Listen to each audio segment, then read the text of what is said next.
What's seen as romantic in movies but is actually terrible in practice? Story 1. Showing up at someone's wedding and yelling "I object" to profess your love for them and that explain why they should marry you instead of whomever they were literally just about to tie the knot with. I don't actually love my fiancé, but I will still marry them unless someone I actually love objects at my wedding. I can't just call the wedding off and try to find someone I love that loves me back. I just need this one person who is probably not making a move because I'm going to marry someone else to be brave and interrupt my wedding and say how much they love me. Story 2. Trying to win someone over. You don't want someone who isn't interested, and you don't want someone who's lukewarm toward you. You don't want someone who plays hard to get. If the other person doesn't want you, then any relationship you have won't be worth having. Trying to manipulate someone into doing what you want. You can't build true love on top of a pile of lies. One of my favorite TV shows is Crazy Ex-Girlfriend, partly because the main character keeps trying to live her life like she's in a movie, and it keeps not working, and eventually she gets herself sorted out. You can't manipulate someone into loving you, you can't lie your way into happiness.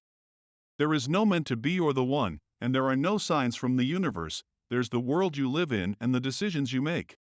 Your life isn't a story. One of the best lines from the show is "Life doesn't make narrative sense," which goes against trying to imagine that your life is a movie. Story 3. Beach sex hands down. Drop your pants and sand immediately flies to your junk like metal to a magnet. I only had beach sex one time. And then it sucked, so we hopped on a bus while trying to remain horny. And then we did it on a bed, but I still got sand in my mouth. Story 4. Not taking no for an answer. I'm not leaving until you agree to go out with me, or just one date, and then I'll leave you alone, and the like. Creepy. Reminds me of that god-awful movie, The Notebook. The main guy manipulates that poor woman into going out with him by threatening to kill himself in front of her and her date, if I remember correctly. The girl I saw it with at the time thought it was so romantic to be pursued like that, when really it was just manipulative stalking. It's romantic to women because it's Ryan Gosling. Substitute him for a slightly overweight fast food worker from Birmingham with a neckbeard and they would change their tune fast. Story 5. Dropping literally everything and everyone for that one guy/girl you met for a week during the course of the movie and everything felt so magical. Especially if you cheated with that person. And then the movie ends with you two getting married. Story 6. Saying I love you too quick. It worked on my first girlfriend after a week, and then I've definitely scared off some girls by saying it too soon. I think 2 weeks is the bare minimum, but realistically wait a month. Jesus, even a month feels too quick. I was thinking more like 2 or 3 months at the very earliest.